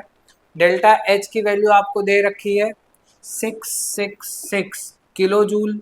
क्या आ रही है, किलो जूल। आंसर भी आपका किस में पूछ रहा है, किलो जूल में ही पूछ रहा है, तो हमें कन्वर्ट करने की ज़रूरत नहीं पड़ेगी। माइनस, अच्छा यहाँ पे हम माइनस टी डेल्टा एस लिख देते हैं, टी टेम्परेचर हमें पता चल चुका है। ठीक है, तो अगर हम डेल्टा एस की बात करेंगे, डेल्टा एस नॉट की बात करेंगे तो 666, अच्छा अपॉन में टी। टेम्परेचर आपको हमेशा किस में डालना है, देखिए केल्विन में डालना है। ठीक है, तो टेम्परेचर अगर केल्विन में डालना है तो हमें 60 डिग्री सेल्सियस दिया है, 60 प्लस 273 करेंगे और इसको आप लोग सॉल्व करेंगे तो आंसर क्या आ जाएगा, 333 नीचे आ रहा है और इसको पूरा सॉल्व करने पे आपका आंसर 2 आ जाएगा। ठीक है, नेक्स्ट क्वेश्चन की हम लोग बात कर लेते हैं। लास्ट क्वेश्चन आपका इसमें 75 क्वेश्चन नंबर। ठीक है, नेक्स्ट क्वेश्चन ये है कि match the species in list 1 and their geometry in list 2। PCL 5 दिया हुआ है। PCL 5 आपका ट्राइगोनल बाइपिरामिडल ज्योमेट्री होती है, तो ये थर्ड के साथ मैच कर जाएगा। अच्छा, ये थर्ड के साथ मैच करने के बाद, ठीक है, this belongs to third. BF5, BRF5 sorry, ठीक है, BRF5 की बात करें तो BRF5 आपका एक लोन पेयर के साथ होता है। ठीक है, स्क्वायर पिरामिडल ज्योमेट्री बनाता है। ठीक है, तो स्क्वायर पिरामिडल ज्योमेट्री आपका आंसर हो जाएगा option number 4। BF4, BF4 tetrahedral geometry होती है, फ्लोरीन फ्लोरीन फ्लोरीन और फ्लोरीन, और आपका माइनस चार्ज लगा होता है। तो ये आपका फर्स्ट पार्ट के साथ मैच करेगा, और लास्ट वाला पार्ट स्क्वायर प्लेनर ही होता है। आपको पता है NiCN के प्रेजेंस में स्क्वायर प्लेनर ज्योमेट्री शो करता है, विच इज सेकेंड। तो ए ऑप्शन की बात करें तो ए आपका किसके साथ बिलोंग कर रहा है? थर्ड वाले के साथ। ए आपका थर्ड वाले के साथ बिलोंग कर रहा है। फिर बी आपका फोर्थ के साथ कर रहा है। ए आपका थर्ड के साथ बिलोंग कर रहा है, बी आपका फोर्थ के साथ बिलोंग कर रहा है। कुछ ऑप्शन करेक्शन है। सी आपका फर्स्ट के साथ बिलोंग कर रहा है, और डी आपका सेकंड के साथ। सी आपका फर्स्ट के साथ, डी आपका सेकंड के साथ, और ए आपका थर्ड के साथ। ए आपका थर्ड के साथ और बी आपका फोर्थ के साथ। तो यहाँ पे आपका ऑप्शन करेक्शन है। ठीक है, इसमें थर्ड मिसिंग है, ध्यान से देखिए, दिस इज थर्ड पार्ट, तो ये मिसिंग था, ये ऑप्शन नंबर सेकंड सही है। ठीक है, तो ए आपका थर्ड के साथ है, बी आपका फोर्थ के साथ, सी आपका फर्स्ट के साथ, और डी आपका सेकंड के साथ है। ठीक है, सेकंड ऑप्शन इसका करेक्ट होगा। आप लोग मैच कर लीजिएगा अपना, ए का थर्ड, बी का फोर्थ, सी का फर्स्ट एंड डी का सेकंड। क्वेश्चन नंबर 76 आपका पूछा है, given below are two statement. Statement 1 आपकी दी हुई है, trans but two ene upon treatment with Br2 in CCl4 gives the following product. तो अगर हम बात करें ट्रांसब्यूट टू इन, ठीक है, ट्रांसब्यूट टू इन, इसको जैसे ही आप Br2 की प्रेजेंस में CCl4 की प्रेजेंस में Br2 के साथ रिएक्ट करवाएंगे, ठीक है, तो आपका मीजो कंपाउंड बनाएगा। अच्छा ठीक है सर, मीजो कंपाउंड बनाएगा, तो मीजो में एक चीज खास बात होती है, प्लेन ऑफ सिमेट्री मिल जाती है। ठीक है, तो यहाँ पे आपका जो कंपाउंड बना है इसमें ऐसा नहीं है, जिसकी वजह से हम कह सकते हैं ये इनकरेक्ट ऑप्शन है। ठीक है, अब दूसरी बात कर लेते हैं, cis but two ene upon treatment with alkaline KMnO4 gives the following. ठीक है, सिस ब्यूट टू इन की बात करें, इसको क्या किया, एल्कलाइन KMnO4 के साथ रिएक्ट करवाया, तो भी आपका क्या बनेगा, मीजो कंपाउंड बनेगा। अच्छा, ये जो मीजो कंपाउंड बना हुआ है, तो ध्यान से देखिए, यहाँ पे भी ये जो कंपाउंड बना है ये भी मीजो कंपाउंड बना हुआ है। ठीक है, OH OHCH3। ठीक है, तो यहाँ पे आपको POS मिल जाएगी, तो यहाँ पे ये करेक्ट ऑप्शन है। ठीक है, तो ये वाला स्टेटमेंट सही है, सेकेंड स्टेटमेंट करेक्ट है, और फर्स्ट स्टेटमेंट रॉन्ग है। आइए हम लोग देख लेते हैं आगे। In the light of above statement choose the most appropriate answer from the option. Statement 1 और स्टेटमेंट 2 दोनों ही करेक्ट है, गलत बात, दोनों ही इनकरेक्ट है, ये भी गलत बात है। सेकंड वाली इनकरेक्ट है, ये भी गलत है, और सेकंड वाली करेक्ट है और फर्स्ट वाली इनकरेक्ट है, ये आपकी सही बात है। तो ऑप्शन नंबर 4 करेक्ट है। आगे बढ़ते हैं हम लोग, next question. Consider the following reaction sequence and choose the correct option. PH carbon triple bond carbon amine, ठीक है, H2PD सी की कार्बन के प्रेजेंस में। ठीक है, तो आपको पता है कि ये एक रिडक्शन प्रोसेस होगी, रिडक्शन प्रोसेस होगी तो यहाँ पे carbon double bond carbon PH cis alkene बना देगा। सिस एल्कीन बनाने के बाद आपका ये वन ऑफ द प्रोडक्ट है के। ठीक है, सिस एल्कीन मेजर प्रोडक्ट बनाने के बाद फिर आपका HBr के साथ जैसे ही आप रिएक्ट करवाओगे HBr के साथ, तो पीएच के साइड ही क्या लग जाएगा, Br जाके लग जाएगा, तो Br इस साइड लग जाएगा और H यहीं पे है आपका। इधर की अगर हम बात करें तो कार्बन यहाँ पे आपका Me, यहाँ पे H और यहाँ पे H रहेगा, ठीक है। नेक्स्ट इधर की बात कर लेते हैं हम लोग। तो यहाँ पे अगर हम बात करेंगे मेटल विथ लिक्विड अमोनिया मिलाया हुआ, तो सोडियम मेटल जब भी, तो यहाँ पे भी एक काइंड ऑफ रिडक्शन होगा, और रिडक्शन होने में भी यहाँ पे आपका ट्रांस एल्कीन बनेगी। तो पीएच यहाँ पे ऊपर हो गया, यहाँ पे आपका Me नीचे आ जाएगा, H और H। यहाँ पे HBr के साथ पेरोक्साइड मिला हुआ है, बेंजाइल पेरोक्साइड। तो आपको पता है अब की बार जब आपका Br लगेगा तो किधर लग जाएगा, Me के साइड लग जाएगा, तो Br इधर लग जाएगा और यहाँ पे H, यहाँ H, यहाँ H और यहाँ पे PH हो जाएगा। चलिए बात कर लेते हैं के and L R geometrical isomers. हमें पता है कि डबल बॉन्ड के अलोंग सिस और ट्रांस, ये सिस वाला पार्ट है और ये ट्रांस है। सिस और ट्रांस क्या होते हैं, ज्योमेट्रिकल आइसोमर्स होते हैं। तो के और एल क्या है, ज्योमेट्रिकल आइसोमर्स है। तो यहाँ से पहला ऑप्शन आपका सही हो जाता है, ठीक है। आगे भी बात कर लेते हैं, के एंड एल आर इनएंशियोमर्स, नहीं के और एल, के और एल मतलब ये दोनों एक दूसरे के इनएंशियोमर्स होंगे, नहीं ऐसा नहीं कह सकते हम लोग, ठीक है। M and N are geometrical isomers, कहाँ से एम और एन ज्योमेट्रिकल आइसोमर्स, तो और भी नहीं पॉसिबल है, ठीक है। M and N are stereo isomers, M और एन स्टीरियो आइसोमर्स हो जाए, ये भी नहीं पॉसिबल हो सकता, ठीक है। तो यहाँ पे आपका सिंगल बॉन्ड है, गलती से शायद डबल बॉन्ड लग गया है, ये सिंगल बॉन्ड है, ठीक है। आगे बढ़ते हैं हम लोग नेक्स्ट क्वेश्चन पे, ठीक है। The complex which has facial and meridional isomers is, ठीक है। तो यहाँ पे आप लोग कॉम्प्लेक्स फेशियल और मेरिडोनल किस में है ये देख लेते हैं। तो अगर हम पहले ऑप्शन की बात करें तो ये वाला कंपाउंड मेटल A3B3 टाइप है। तो मेटल A3B3 टाइप आपका फेशियल और मेरिडोनल दोनों शो करता है, ये आपको पता होगा, ठीक है, 1BBB, ठीक है। और इसका आपका एक और पार्ट आ जाता है A B B B। तो फेशियल और मेरिडोनल बन जाता है आपका फेशियल एंड देन मेरिडोनल, ठीक है। तो फेशियल मेरिडोनल किस में बन रहा है, ऑप्शन नंबर 1। बाकी सब में नहीं बन रहा होगा, इवेंचुअली इसमें भी नहीं बनेगा, इसमें भी नहीं बनेगा और इसमें भी नहीं बनेगा।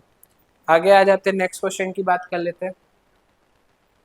क्वेश्चन नंबर 79 दिया, identify the reaction which gives aniline as the major product, ठीक है। यहाँ पे आपको लिथियम एल्युमिनियम हाइड्राइड CN के साथ जब भी वो रिएक्शन यहाँ पे करेगा तो CN को क्या कर देगा, ध्यान से आपको याद भी होगा, CH2NH2 कर देता है, ठीक है, रिड्यूस कर दिया, रिडक्शन होगा। यहाँ पे KOH Br2 के प्रेजेंस में अगर हम प्रोडक्ट बनाए तो क्या बन जाएगा भाई, यहाँ का CO गायब हो जाएगा और यहाँ पे क्या बन जाएगा, NH2 एनिलीन बन जाएगा, ठीक है। नेक्स्ट बात करें तो यहाँ पे तो कोई रिडक्शन ही नहीं कर पाएगा सोडियम बोरोहाइड्राइड NO2 को, ठीक है, तो यहाँ पे कोई रिएक्शन नहीं होगी। फोर्थ क्वेश्चन की बात करते हैं, HCl H2O के साथ हीट कर रहे हैं तो क्या होगा, वापस से आपका एनिलीन बन जाएगा, ठीक है, यहाँ पे फिर से एनिलीन बन जाएगा, यहाँ पे NH2 आ जाएगा। तो अगर हम बात करें B और D में क्या बन रहा है, एनिलीन बन रहा है, तो B और D ऑप्शन नंबर 2 के साथ मैच हो जाता है, B और D में आपका एनिलीन बनेगा, ठीक है। आगे बात कर लेते हैं, नेक्स्ट क्वेश्चन की बात करें तो match the vitamin in list 1 with their source in list 2, ठीक है। विटामिन ए की अगर हम बात करें तो ये कैरेट्स में पाया जाता है, ठीक है। विटामिन B12 की बात करें तो ये मीट में पाया जाता है। विटामिन E की बात करें तो ये सनफ्लावर ऑयल में पाया जाता है। और विटामिन K की बात करें तो ये ग्रीन लीफ वेजिटेबल में पाया जाता है। तो A का 4 यहाँ और यहाँ दिख रहा है, वेयर इज बी, बी का फर्स्ट थर्ड ऑप्शन और सेकंड ऑप्शन में सेकंड ऑप्शन में दिख रहा है। तो this is how you can solve. Next question पे आते हैं हम लोग। क्वेश्चन नंबर 81 की बात करें तो the correct decreasing order of oxidation state of the underline atom in each molecule is. P4O10 की बात कर लेते हैं। P4O10 में आप लोग इसको अगर हम x मानेंगे तो क्या होगा 4x, ऑक्सीडेशन स्टेट निकालना है 4x प्लस, अब एक ऑक्सीजन पे -2 होता है और कितने ऑक्सीजन है हमारे पास 10 है। फॉस्फोरस का x मान के रखिए, ये टोटल 0 आना चाहिए, तो इससे x की वैल्यू क्या आ जाएगी, ध्यान से सॉल्व कीजिएगा, +5 आ रही है। ठीक है, नेक्स्ट इसका हो गया। अब यहाँ पे SO3 दिया हुआ है तो सल्फर का x मान लेते हैं, ऑक्सीजन का वापस से कितना हो जाएगा -2 मल्टीप्लाइड बाय 3, और ये 0 के बराबर हो जाएगा, तो ये -6, x की वैल्यू क्या आ जा रही +6, यहाँ से +5 आ रही है, वहां से +6 आ रही है। ठीक है, अब नेक्स्ट बात कर लेते हैं हम लोग H2O में। H2O में अगर हम बात करें तो H2O में आपको पता है ये -2 होता है। ठीक है, तो -2 ऑक्सीजन पे क्या आ जाएगा, x की वैल्यू -2 आ ही जा रही है, आपको पता ही है पहले से ही। तो अगले ऑप्शन पे हम लोग बात करते हैं। ठीक है, यहाँ पे आ जाते हैं नेक्स्ट N2O5 की अगर हम बात करें तो यहाँ पे +5 ऑक्सीडेशन स्टेट आ रहा है। ठीक है, इसी तरह इसको सॉल्व करेंगे तो ये +3 आ रहा है और ये -2 आ रहा है। ठीक है, तो +5 +3 -2, यहाँ पे आपको सही ऑप्शन मिल जा रहा है। द करेक्ट डिक्रीजिंग ऑर्डर, +5 पहले आएगा, फिर आपका +3 आ जा रहा है, फिर -2 आ जा रहा है। अदर ऑप्शन की बात करें तो यहाँ देखिए भाई, यहाँ पे +5 था पहले, फिर यहाँ पे +6 आ जा रहा है और ये -2 आ जा रहा है। ठीक है, यहाँ पे अगर हम बात करें तो PbO2 का +4, N2O3 का +3, एंड नाइट्रोजन में माइनस रहे और नाइट्रोजन में प्लस आ जाएगा, और यहाँ पे SO3 का क्या हो जाएगा सल्फर पे +6, तो ये भी डिक्रीजिंग ऑर्डर सही नहीं है। और यहाँ पे बात कर लेते हैं 12 हो जाएगा, 12 को 4 से डिवाइड किए तो 3 आ जा रहा है। ठीक है, और यहाँ पे 14 को 2 से डिवाइड किए तो वापस से 7 आ जा रहा है, +3 +7, और यहाँ पे क्या आ जाएगा हाइड्रोजन, देखिए भाई Al+3 आएगा, H-। नेक्स्ट बात कर लेते हैं। नेक्स्ट क्वेश्चन आपका आ गया, the compound that can not be obtained from the aldol condensation reaction shown below। अच्छा, यहाँ पे aldol condensation हो रहा है, आपको पता है यहाँ पे PH CHO के साथ, यहाँ पे आपको PH बेंजीन रिंग, यहाँ पे क्या है CHO। ठीक है, डबल बॉन्ड O, यहाँ पे H। जब भी इसके साथ रिएक्ट करेंगे तो यहाँ पे जो आपका H है ये आपका वाटर की तरह निकल जाएगा। ठीक है, अब ये वाटर की तरह निकल जाएगा तो आपको पता ही है कि प्रोडक्ट क्या बन सकता है, यहाँ पे डबल बॉन्ड, यहाँ पे CH3, यहाँ पे CH3, यहाँ पे डबल बॉन्ड कार्बन और फिर PH। ठीक है, और एक आपका H जुड़ा रहेगा, तो ऐसा प्रोडक्ट अगर आप बात करेंगे तो आपको दिख जाएगा। यहाँ पे सेकंड में तो प्रोडक्ट ऐसा बन ही रहा है। ठीक है, अच्छा और कौन से प्रोडक्ट बन सकते हैं, क्या ये डायरेक्ट यहाँ से लग सकता था, हाँ लग सकता था भाई। अगर हम बात करें तो यहाँ पे देखिए इसका ये वाला प्रोडक्ट तो बन चुका है। ठीक है, नेक्स्ट बात करें तो यहाँ पे कार्बन, कार्बन से PH, ये दोनों सेम ही टाइप के प्रोडक्ट ही बन जा रहे हैं, फर्स्ट और सेकंड और फोर्थ एक ही टाइप के प्रोडक्ट है, ऐसा और वैसा दोनों ही बन सकता है। अब बात आ जाती है कि क्या ये प्रोडक्ट बन सकता है, हाँ अगर मैं इसी का एक और इसको ही ले लूँ सेम चीज़ को तो भी बन सकता है। तो यहाँ से अगर मैं यहाँ इसी वाले पार्ट में एक और आपको रिएक्शन दिखा दूँ कि इसकी रिएक्शन इसी के साथ करा देते। ठीक है, यहाँ पे इधर वाले H और H साइड को लेके आते, यहाँ पे ऐसे कर लीजिए आप लोग, ज़्यादा बेटर है। इस वाले पार्ट को अगर हम बात करें, ठीक है, यहाँ पे अगर हम इस वाले O को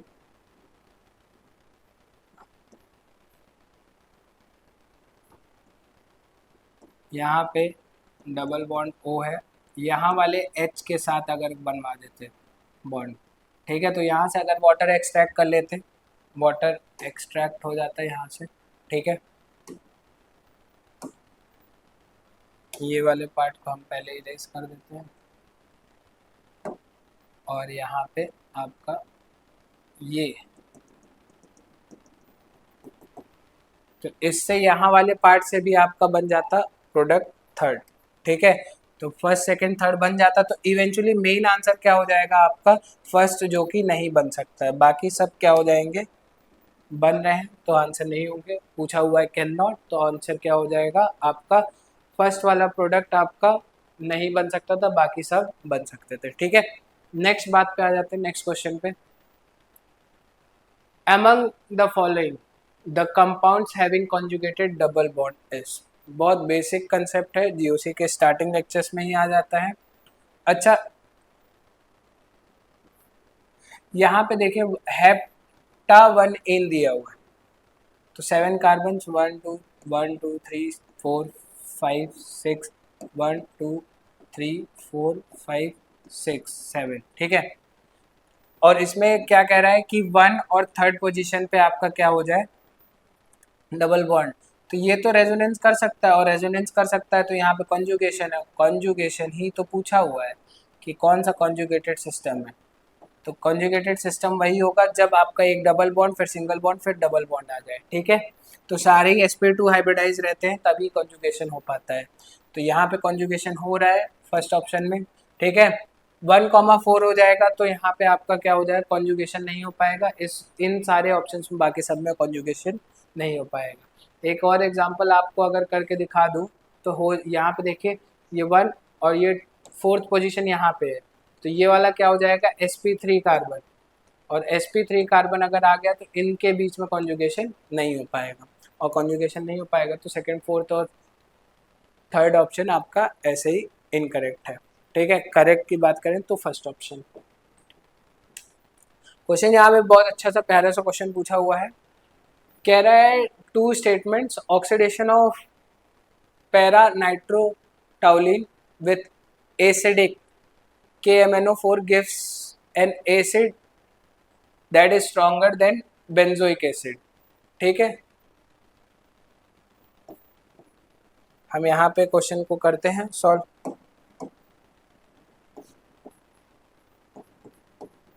यहाँ पे हमको कह रहा है पैरा नाइट्रोटाउलिन, यहाँ पे CH3 है, यहाँ पे पैरा नाइट्रोटाउलिन है, ये एसिड KMNO4 के साथ एसिडिक है, ठीक है। एसिडिक KMNO4 के साथ हम लोग रिएक्ट करा रहे हैं, तो आप सभी को पता होगा ये क्या बना लेता है भैया, ये बना लेता है COOH NO2, ठीक है।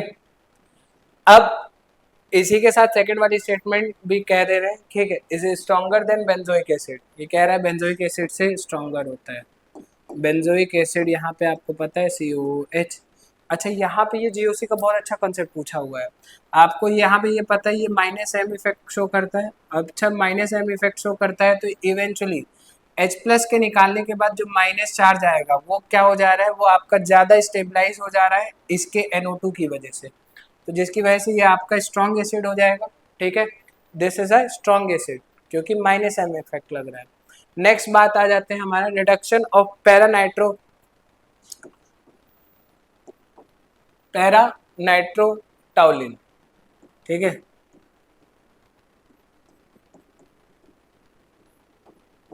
इसको हम क्या कर रहे हैं, SnHCl के साथ रिएक्ट करा रहे हैं, SnHCl के साथ, तो NO2 का रिडक्शन हो जाएगा और हमारा क्या बन जाएगा CH3, और यहाँ पे क्या बन जाएगा NH2। अच्छा, यहाँ पे ये पार्ट आने के बाद इंपॉर्टेंट पार्ट क्या है, बोला क्या है, followed by a neutralization of an aniline that is more basic than aniline। पहले यहाँ पे न्यूट्रलाइजेशन कर दिया है, एक स्टेप मैं यहाँ पे ऐड कर दे रहा हूँ कि आफ्टर न्यूट्रलाइजेशन H2O का न्यूट्रलाइजेशन सेकेंड स्टेप होने के बाद ही ये बनेगा, ठीक है। अब उसके बाद कह रहा है an amine that is more basic than aniline, aniline बना लेते हैं भाई, एनिलीन से कंपेयर करना हमें, ये रही आपकी aniline NH2।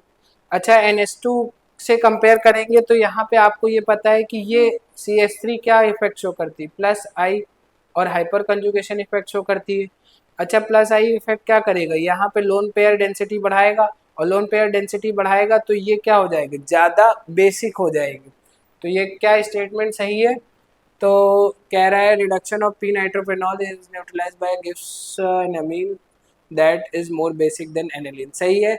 N oxidation of acid gives an acid that is stronger than benzoic acid, ये भी सही है।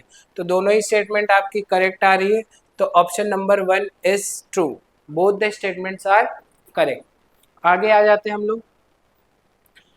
नेक्स्ट बोल रहा है the green paramagnetic species form by heating of KMnO4।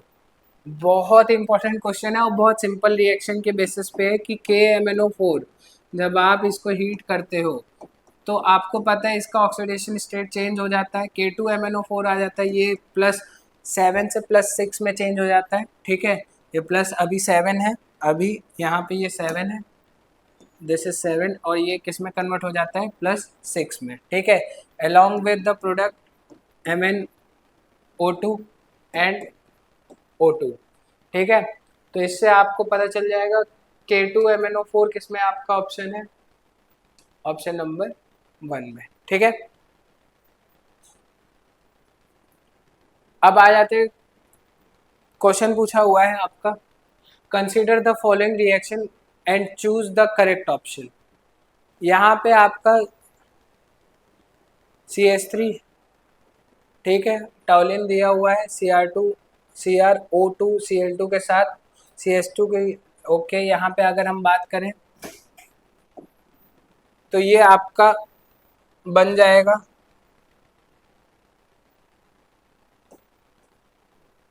CHO, याद आ रहा होगा आपको, ठीक है, C डबल बॉन्ड,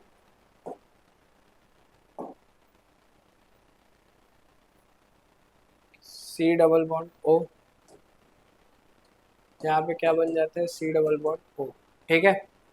बेंजल्डिहाइड बन जाता, बेंजल्डिहाइड बनने के बाद फिर आपका क्वेश्चन की स्टेटमेंट पढ़े, on treatment on treating compound P with saturated NaHCO3 solution brisk effervescence is observe.